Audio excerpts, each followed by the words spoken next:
नमस्कार विद्यार्थियों, जय हिंद, वंदे मातरम। कैसे हो आप सभी लोग? हम उम्मीद करते हैं कि आप लोग बहुत ही अच्छे होंगे। विजिट कर चुके हो दीपक लक्ष्य यूट्यूब चैनल के ऊपर। हम सभी का हार्दिक स्वागत, वंदन और अभिनंदन करते हैं।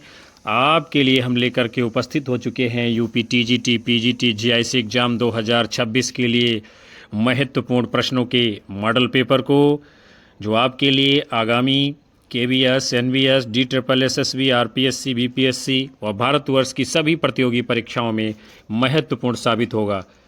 तो एक बार आप सभी लोग ईमानदारी से सेशन को लाइक, कमेंट कर शेयर कर दीजिए। और हम शुरुआत करते हैं आज के पहले प्रश्न के साथ में। अभियंतर की त्यागय माया दुविधा मेटि सहज में रहे। उपर्युक्त पंक्तियों के रचनाकार हैं गोरखनाथ, पुण्य, सरयपाद, भट्ट केदार। इन पंक्तियों के रचनाकार कौन हैं? तो आपका जवाब होगा गुरु गोरखनाथ की ये पंक्तियां हैं, अभियंतर की त्यागय माया दुविधा मेटि सहज में रहे। आगे बढ़ेंगे। अगला प्रश्न है, खुसरो की हिंदी खड़ी बोली की विशेषताएं हैं। खुसरो की हिंदी आधुनिक खड़ी बोली से पर्याप्त साम्य रखती है, ये बात सही है। खुसरो की हिंदी में भारतीय आर्य भाषा की लगभग सभी ध्वनियों का प्रयोग मिलता है, सही है। सर्वनाम के मोही वाक्य आदि रूप मिलते हैं, ये भी बात सही है। तो आपका उत्तर क्या होगा? विकल्प ए 1, 2, 4। उसके बाद में अगला प्रश्न है, विद्यापति अपने वियोग वर्णन में उतने सफल नहीं हुए जितना संयोग वर्णन में। यह विचार किसका है? नामवर सिंह, श्याम सुंदर दास, डॉक्टर राम कुमार वर्मा, डॉक्टर गंगा सहाय प्रेमी। तो ये कथन किसका है? आपका जवाब होगा डॉक्टर राम कुमार वर्मा का कथन है। राम कुमार वर्मा जी क्या कहते हैं? विद्यापति अपने वियोग वर्णन में उतने सफल नहीं हुए जितने संयोग श्रृंगार वर्णन में। अगला प्रश्न है, विद्यापति ने विरह का ऐसा मर्मस्पर्शी चित्रण किया है कि हृदय को हार कर रह जाना पड़ता है। ये कथन किसका है? Anand Prakash Dikshit, Sunit Kumar Chatterjee, colonel Tod, doctor Dashrath Sharma.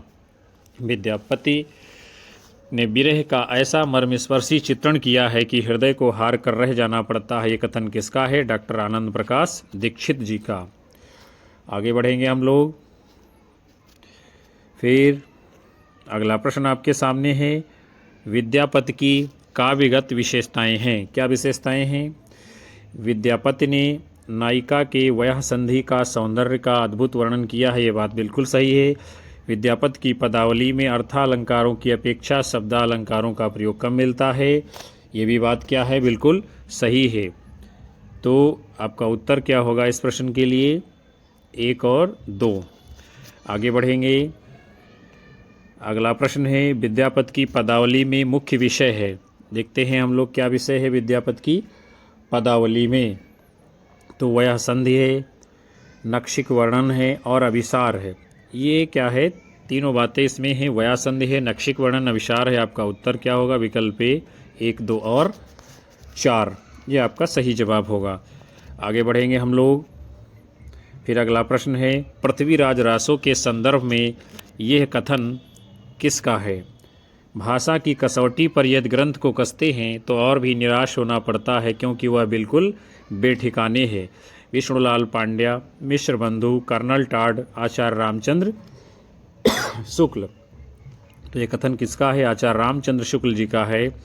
Shukla ji क्या कहते हैं? भाषा की कसौटी पर यदि इस ग्रंथ को कसते हैं तो और भी निराश होना पड़ता है, क्योंकि वह बिल्कुल बेठिकाने है। अगला प्रश्न है, रासो को काल, रचना व भाषा के आधार पर प्रामाणिक नहीं कहा जा सकता है। कथन किसका है? मोहनलाल, हजारी प्रसाद द्विवेदी, डॉक्टर दशरथ शर्मा, श्याम सुंदर दास। किसका है ये कथन? डॉक्टर दशरथ शर्मा जी कहते हैं कि रासो को काल, रचना व भाषा के आधार पर अप्रामाणिक नहीं कहा जा सकता है। उसके बाद में अगला प्रश्न आप लोगों के सामने है। देखते हैं हम लोग क्या है इसमें। पृथ्वीराज रासो के अनुसार कवि चंद्रवरदाई के साहित्यिक परिचय से संबंधित कौन से कथन सही हैं, यानी कौन सी बातें सही हैं इस प्रश्न के विषय में, ये आपसे पूछा जा रहा है। तो रासो ग्रंथ में कवि ने प्रकृति के मात्र आलंबन और उद्दीपन रूपों का वर्णन किया है, ये बात तो सही है। फिर है पृथ्वीराज रासो मुख्यतः वीर गीतात्मक काव्य है, ये भी बात सही है। और है रासो रेवा तट में कवि चंद वरदाई ने अपनी ज्योतिष विद्या में पारंगत होने का परिचय दिया है, ये भी बात सही है। रेवा तट में चंद वरदाई ने ज्योतिष विज्ञान में अपने पारंगत होने का परिचय दिया है। तो 1, 2 और 4 ये 3 बातें सही हैं पृथ्वीराज रासो के संदर्भ में। तो आपका उत्तर होगा विकल्प सी। फिर अगला प्रश्न है पृथ्वीराज रासो की मुख्यतः विशेषताएं हैं। देखते हैं हम लोग पृथ्वीराज रासो की विशेषताएं कौन सी हैं। पृथ्वीराज रासो डिंगल साहित्य का सर्वप्रथम प्रबंधात्मक काव्य कहा जाता है, ये बात सही है। यानी पृथ्वीराज रासो डिंगल साहित्य का सर्वप्रथम प्रबंधात्मक ग्रंथ कहा जाता है, ठीक है। आचार्य रामचंद्र शुक्ल के अनुसार रासो की भाषा बेठिकाने है, उसमें व्याकरण आदि की कोई व्यवस्था नहीं, ये भी बात बिल्कुल सही है शुक्ल जी के अनुसार। फिर है पृथ्वीराज रासो मूल रूप से वीर रस प्रधान काव्य करती है, ये भी बात सही है। तो आपका 1, 2 और 3 ये बातें सही हैं। आपका उत्तर क्या होगा विकल्प डी इस प्रश्न के लिए। फिर अगला है सुमेलित कीजिए। क्या करना है आपको? सुमेलित करना है, ग्रंथों को जो है मिलान करना है, कौन सा ग्रंथ किसका है, ये आपसे इसमें इस प्रश्न में पूछा जा रहा है। तो देखते हैं हम लोग जो है क्या सही है, इसमें क्या गलत है। पृथ्वीराज रासो किसकी रचना है?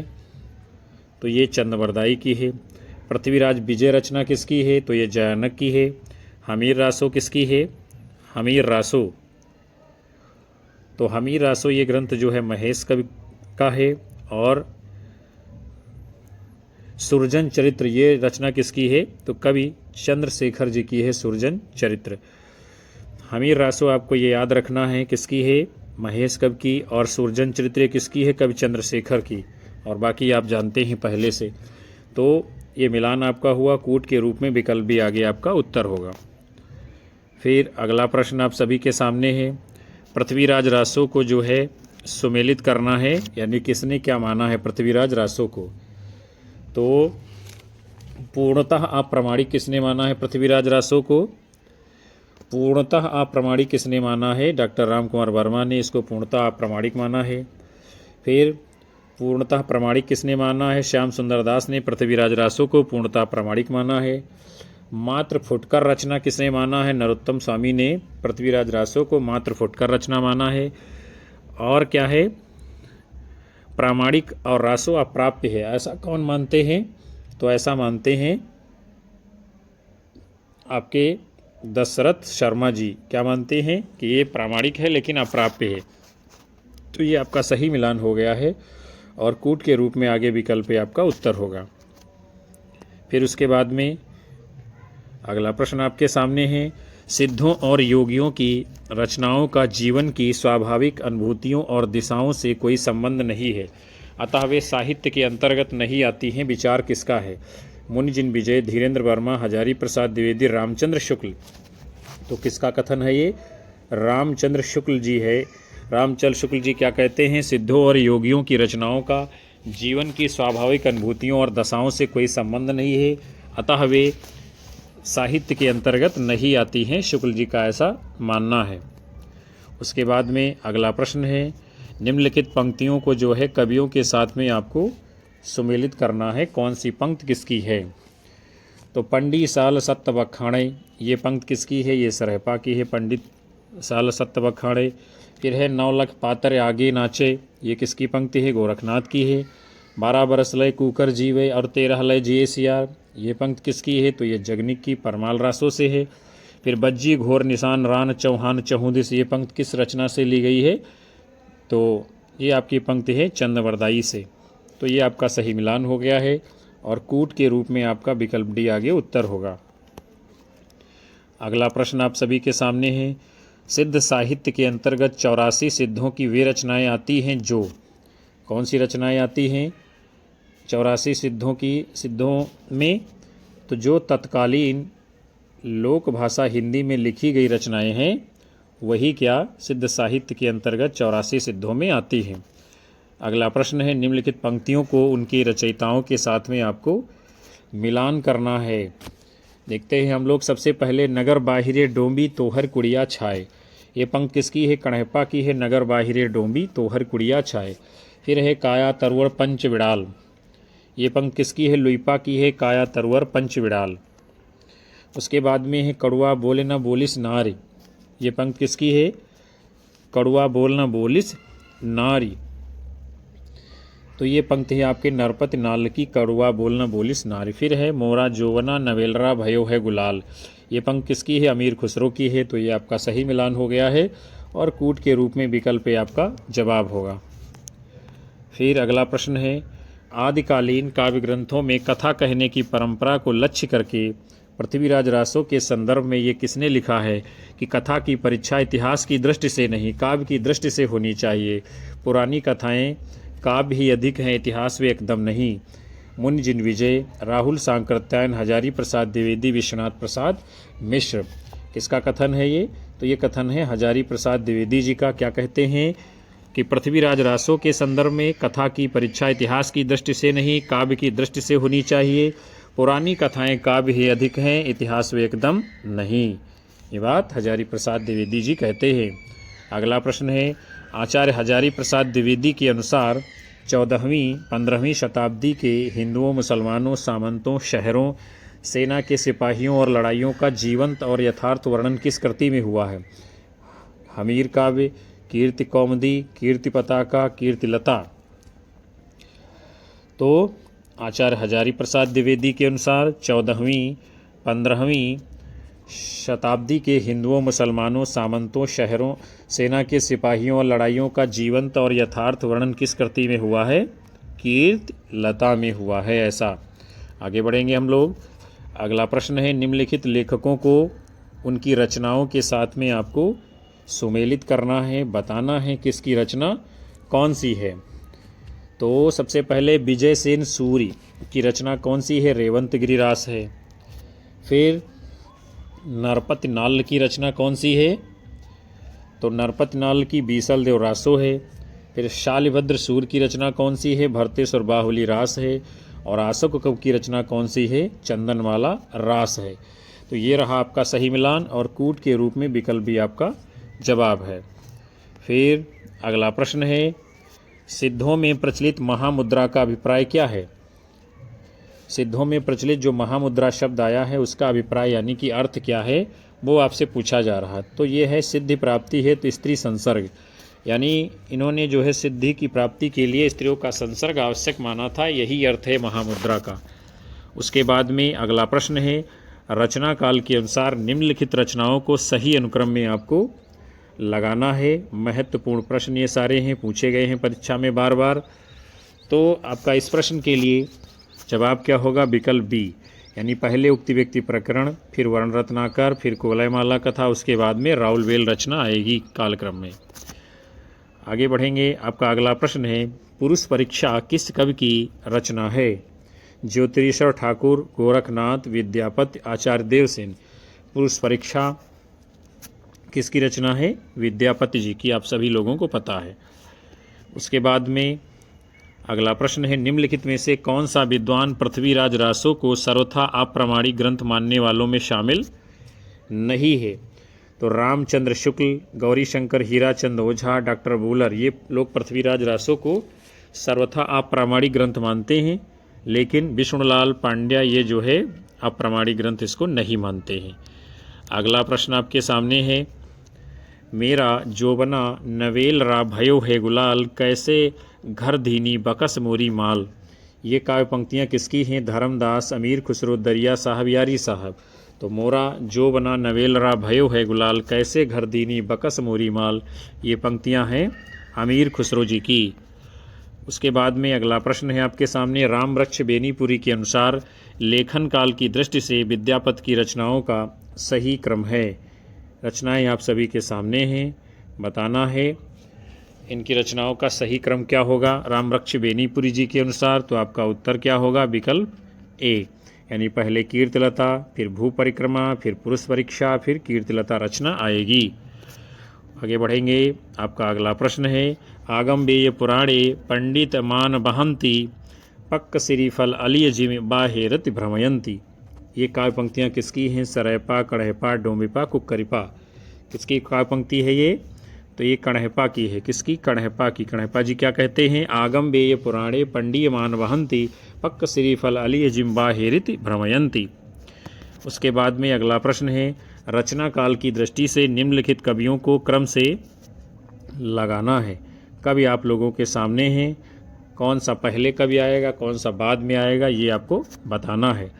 तो आपका जवाब क्या होगा? विकल्प सी, यानी पहले स्वयंभू आएंगे, फिर पुष्पदंत आएंगे, फिर अद्दहमाण आएंगे, उसके बाद हेमचंद्र आएंगे। अगला प्रश्न आपके सामने है, निम्नलिखित पात्रों को संबद्ध काव्य ग्रंथों के अनुसार जो है आपको सुमेलित करना है, बताना है कौन सा पात्र किस रचना में आएगा, ये आपसे पूछा जा रहा है। तो चंदा ये किस रचना की पात्र है? चंदायन की है। फिर नागमती ये जो है किस रचना की पात्र है? तो ये पद्मावत महाकाव्य की है। राजमती किसकी पात्र है? तो राजमती ये बीसल देव की नायिका है। और मारवाड़ी ये जो है किस रचना की पात्र है? तो ढोला मारू दोहा की नायिका है मारवाड़ी। तो ये रहा आपका सही मिलान और कूट के रूप में विकल्प पे आपका आगे सही उत्तर होगा।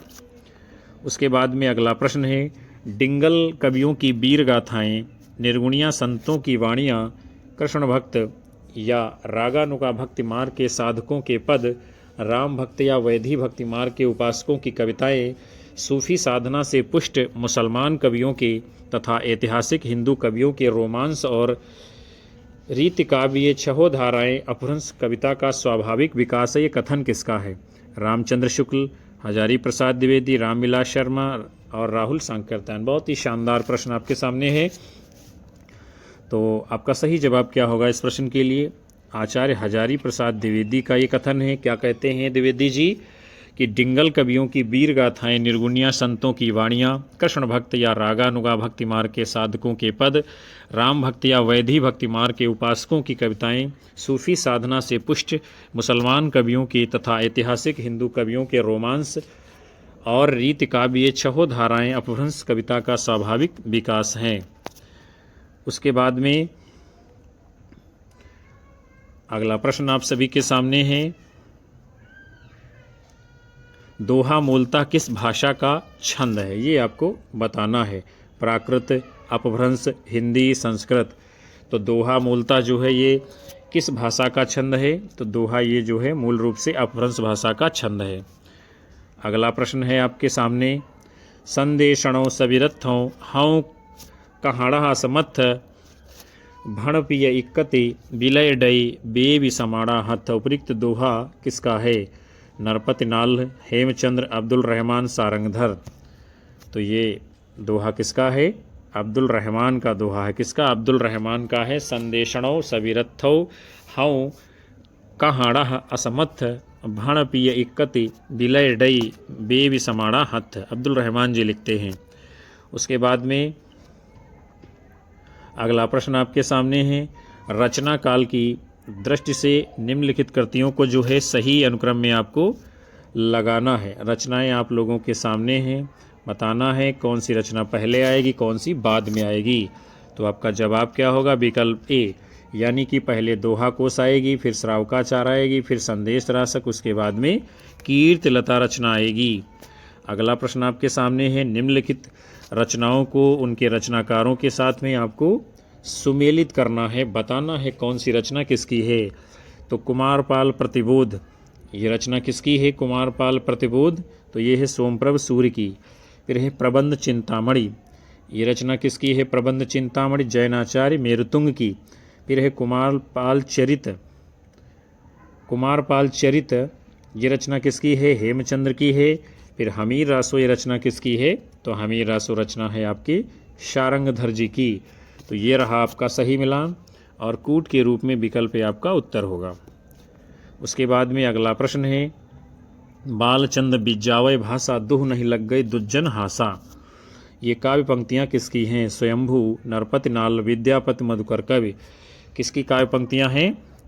तो आपका उत्तर होगा विद्यापति की पंक्ति है, बालचंद बिजावय भाषा दुह नहीं लग गई दुज्जन हासा। अगला प्रश्न है, किस रासो ग्रंथ की कथा का वर्णन शुक शुकी संवाद के द्वारा किया गया है। पृथ्वीराज रासो, कीर्ति पताका, बीसल देव रासो, खुमान रासो। तो किस रासो की काव्य कथा का वर्णन सुख सुखी संवाद के द्वारा किया गया है? तो आपका सही उत्तर क्या होगा? पृथ्वीराज रासो में सुख सुखी संवाद मिलता है।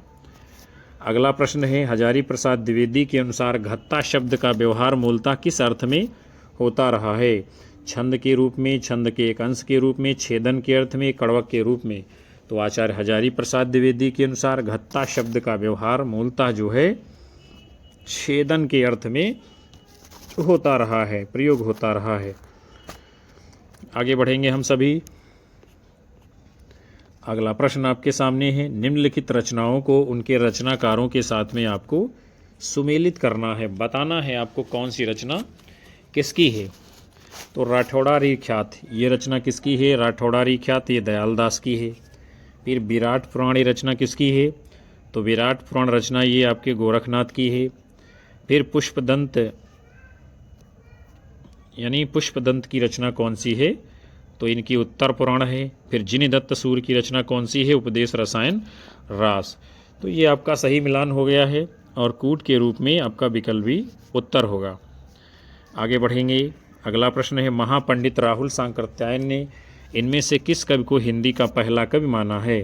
स्वयंभू, सरहपाद, पुष्पदंत, गोरखनाथ। तो महापंडित राहुल सांकृत्यायन जी ने सरहपाद को हिंदी का प्रथम कवि माना है।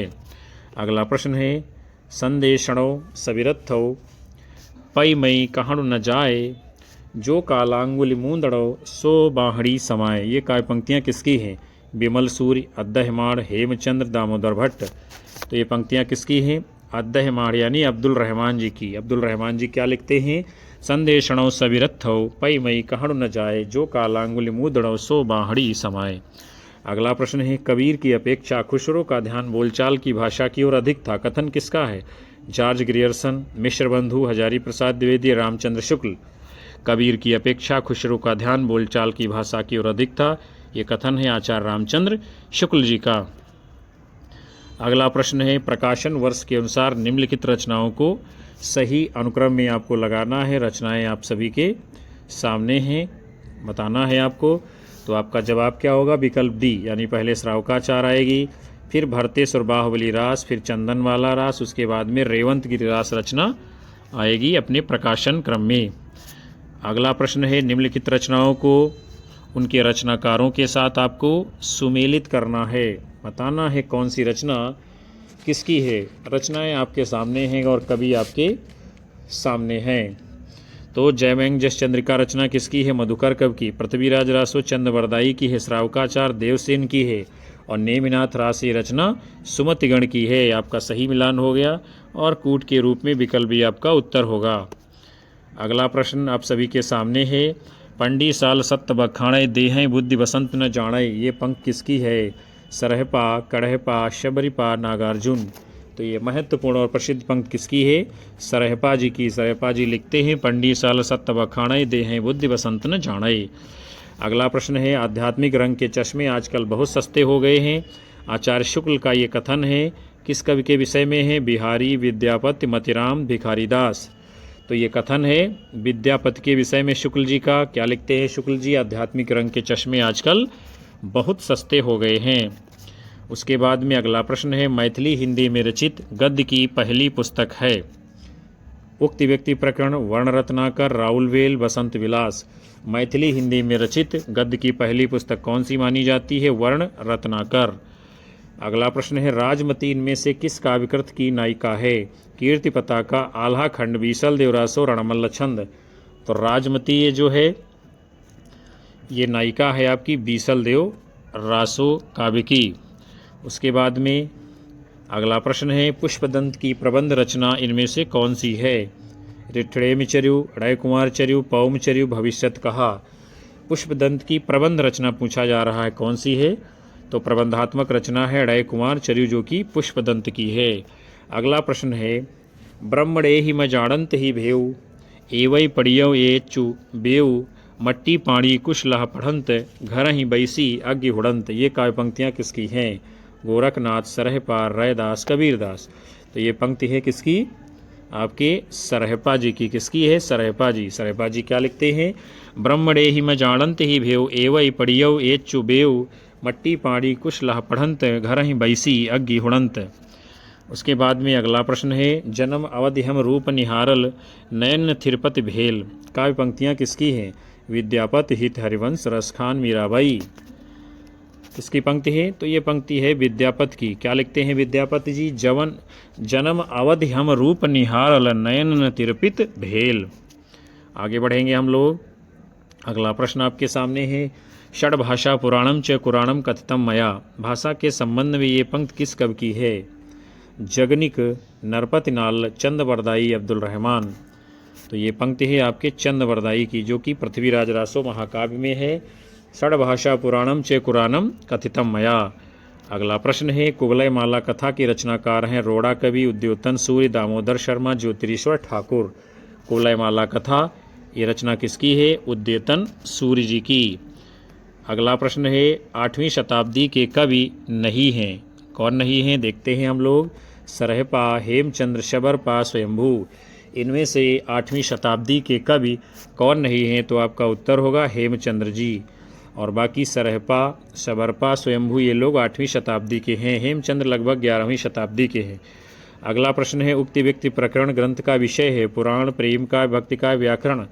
तो उक्त व्यक्ति प्रकरण ये जो ग्रंथ है इसका विषय क्या है? तो इसका विषय है ये व्याकरण ग्रंथ है। अगला प्रश्न है, बीसल देव रासो के रचनाकार हैं जगनिक, शारंगधर कवि, नल्ल सिंह, नरपतनाल।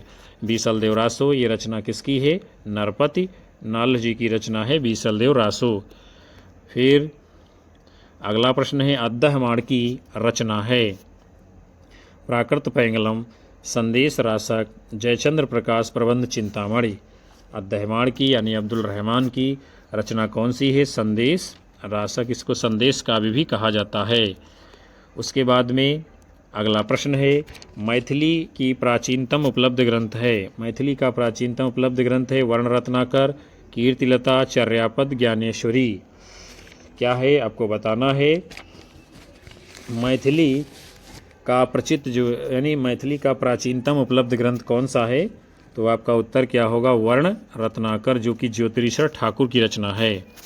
उसके बाद में अगला प्रश्न आप सभी के सामने है, डॉक्टर नगेंद्र के अनुसार भक्ति काल का समय है 1350 से 1650, 1250 से 1350, 1350 से 1700, 1250 से 1650। तो डॉक्टर नगेंद्र के अनुसार भक्ति काल का समय क्या है? 1350 से 1650 ईस्वी। अगला प्रश्न है, भक्ति साहित्य का प्रादुर्भाव सर्वप्रथम कहाँ हुआ? दक्षिण भारत, पूर्वी भारत, पश्चिमी भारत, उत्तरी भारत। तो भक्ति साहित्य का सर्वप्रथम प्रादुर्भाव कहाँ होता है? तो ये होता है आपका दक्षिण भारत में। अगला प्रश्न है, भक्ति आंदोलन का प्रमुख लक्ष्य क्या था? मठों की स्थापना, जाति प्रथा को आघात पहुंचाना, शाश्वत मानव मूल्यों की स्थापना करना, हिंदू मुसलमानों की एकता स्थापित करना। तो भक्ति आंदोलन का जो है मुख्य उद्देश्य क्या था? लक्ष्य क्या था? शाश्वत मानवीय मूल्यों की स्थापना करना। अगला प्रश्न है, आलवार भक्त किन्हें कहा जाता है? वैष्णवों को, शैवों को, शाक्तों को, सिद्धों को। तो आलवार भक्त जो है किसको कहते हैं? वैष्णवों को जो है आलवार भक्त कहा जाता है, यानी जो आलवार भक्त थे वो वैष्णव थे। उसके बाद अगला प्रश्न है, आलवार भक्तों के पद किस भाषा में मिलते हैं? तमिल, तेलुगु, कन्नड़, हिंदी। तो आलवार भक्तों के जो पद हैं वो आपके तमिल भाषा में मिलते हैं। अगला प्रश्न, दिव्य प्रबंधम किसके पदों का संकलन है? आलवार भक्त, रामानुजाचार्य, नयनार भक्त, रामानंद। तो दिव्य प्रबंधम ये जो काव्य संकलन है ये किसका है? आलवार भक्तों का है। उसके बाद में अगला प्रश्न है, रामानंद के गुरु का नाम था? क्या नाम है? रविदास, मलूकदास, रज्जब, राघवानंद। तो इनमें से रामानंद के गुरु कौन थे? राघवानंद जी। भक्तमाल के अनुसार रामानंद के शिष्यों की संख्या कितनी है? 8, 9, 10, 12।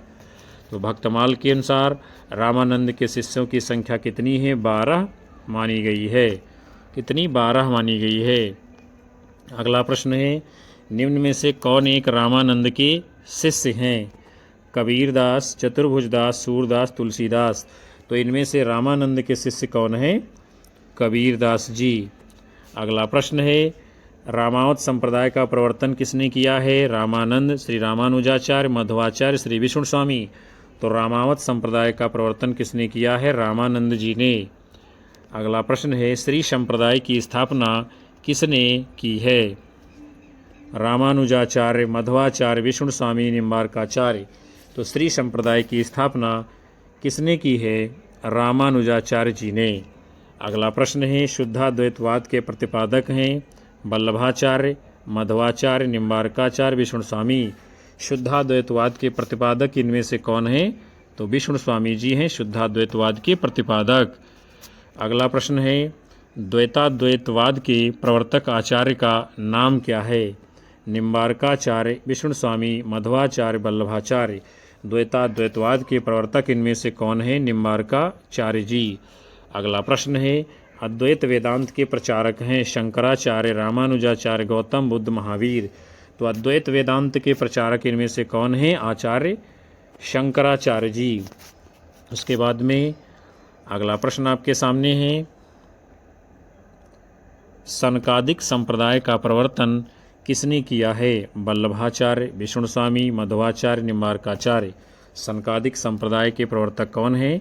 निम्बार्काचार्य जी। अगला प्रश्न है, निर्गुण भक्ति में किसका विशेष महत्व है? गुरु का, प्रेम का, दोनों और स्वयं का। तो निर्गुण भक्ति में गुरु और प्रेम यानी दोनों का बराबर महत्व दिखाया गया है। फिर आपका प्रश्न है, निर्गुण भक्ति का आदि स्रोत इनमें से कौन सा है? आपको बताना है। प्रश्नोपनिषद, कठोपनिषद, मुंडकोपनिषद, श्वेताश्वेतन उपनिषद। तो निर्गुण भक्ति का आदि स्रोत यानी कि सर्वप्रथम निर्गुण भक्ति का उल्लेख कहाँ मिलता है? श्वेताश्वेतर उपनिषद में। अगला प्रश्न आप सभी के सामने है, उस भक्त कवि का नाम बताइए जिसकी रचनाएं सगुणोपासना से संबंध रखती हैं तो कुछ निर्गुणोपासना से। बहुत शानदार प्रश्न है ये। नरसिंह मेहता, नामदेव, कबीर, चैतन्य महाप्रभु। तो उस भक्त कवि का नाम जिसकी रचनाएं सगुणोपासना में भी आती हैं और निर्गुणोपासना में भी आती हैं। तो ऐसे एक कवि का नाम है नामदेव। ये सगुण और निर्गुण दोनों रूपों में हमारे सामने आते हैं। अगला प्रश्न है, विठोबा का भक्त किसे माना जाता है? नामदेव, ज्ञानदेव, विवेकानंद, चैतन्य महाप्रभु। विठोबा का भक्त इनमें से किसे माना जाता है? तो आपका उत्तर होगा संत नामदेव को विठोबा का भक्त माना जाता है। अगला प्रश्न है, संत काव्यधारा में किस रस की प्रधानता है? शांत रस, श्रृंगार रस, वीर रस, करुण रस। तो संत काव्यधारा में शांत रस की प्रधानता है। किस रस की? शांत रस की प्रधानता है। आपका अगला प्रश्न है, संत कवियों के दार्शनिक सिद्धांतों का मूल आधार क्या है? अद्वैत वेदांत, शुद्धाद्वैत, बौद्ध संप्रदाय, नाथपंथ। तो जो संत कवि हैं उनका जो मूल दर्शन है, दर्शन का जो मूल सिद्धांत है वो है अद्वैत वेदांत। अगला प्रश्न है, संत मत का महत्व इसलिए है क्योंकि वे जानते हैं, क्या जानते हैं? ईश्वर से मिलाने वाले गुरु हैं, इसलिए इनका महत्व है। यानी संत मत का महत्व इसलिए है क्योंकि वे मानते थे कि ईश्वर से मिलाने वाला कौन हो सकता है? गुरु ही एकमात्र साधन है जो ईश्वर से मिला सकता है, ऐसा संत कवि मानते थे। अगला प्रश्न है, हिंदी संत काव्य में हंस का प्रतीकार्थ है? नीर, क्षीर, विवेकी, पक्षी, आत्मा, सूर्य, अवधूत। तो हिंदी संत काव्य में जो हंस शब्द आया है वो किसका प्रतीक है? आत्मा का प्रतीक है। किसका प्रतीक है हंस? आत्मा का प्रतीक है। अगला प्रश्न है, निम्नलिखित में से कौन सी प्रवृत्ति संत काव्य में नहीं है? गुरु का महत्व, रहस्यवादी भावना, शास्त्रीयता और रूढ़िवाद का विरोध, ये सभी जो है संत काव्य की विशेषताएं हैं। लेकिन विकल्प ए नहीं है, लोकपक्ष एवं हिंदू संस्कृति का चित्रण जो है इस प्रकार से संत कवियों की विशेषता नहीं रही है। गुरु का महत्व, रहस्यवादी भावना, शास्त्रीयता, रूढ़िवाद का विरोध, ये संत काव्य की विशेषता है सारी। अगला प्रश्न है,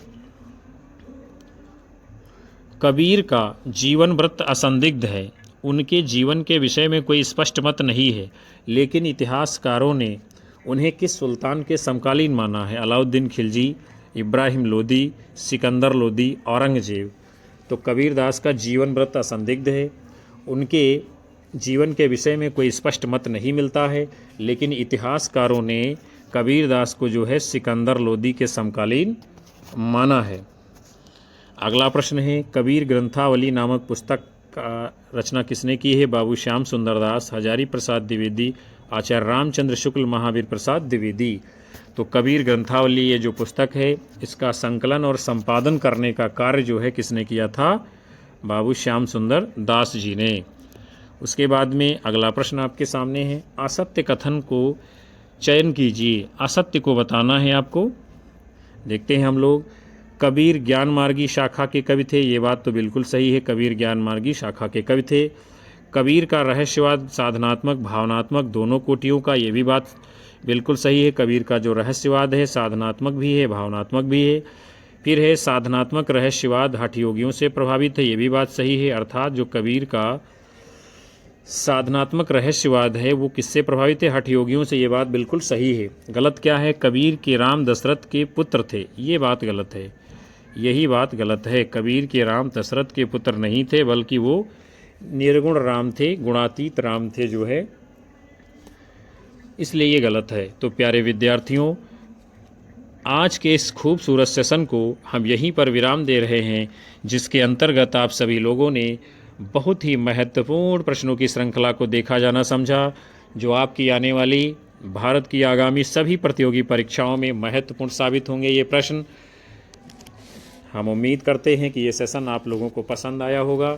कक्षा को लाइक करिए, और आप सभी लोग यदि बाद में देखते हैं या पहले भी देखते हैं तो कक्षा को आप सभी लोग हाइप अवश्य किया करिए। आप लोगों का प्यार मिलता रहेगा, हमें ऊर्जा मिलती रहेगी, और हम आप सभी को लगातार कक्षाएं देते रहेंगे। अपने साथी मित्रों में कक्षा को ज़्यादा से ज़्यादा शेयर करिए, और अपने अधिकतम साथी मित्रों को, घर परिवार को, सभी को हमारे चैनल से जोड़ते रहिए। आप सभी का प्यार मिलता रहेगा और हमारा मनोबल बढ़ेगा। अपनी राय हमें कमेंट बॉक्स में आप लोग अवश्य दर्ज कराइए, और उन सभी साथियों का, विद्यार्थियों का तहे दिल से हार्दिक धन्यवाद, आभार, जो प्रतिदिन अंत तक सेशन को वॉच करते हैं। हम मिलेंगे आप सभी को अगली कक्षा में नए मॉडल पेपर को लेकर के। तब तक के लिए आप सभी को नमस्कार, जय हिंद, वंदे मातरम, बाय बाय, शुभ रात्रि आप सभी लोगों को विद्यार्थियों।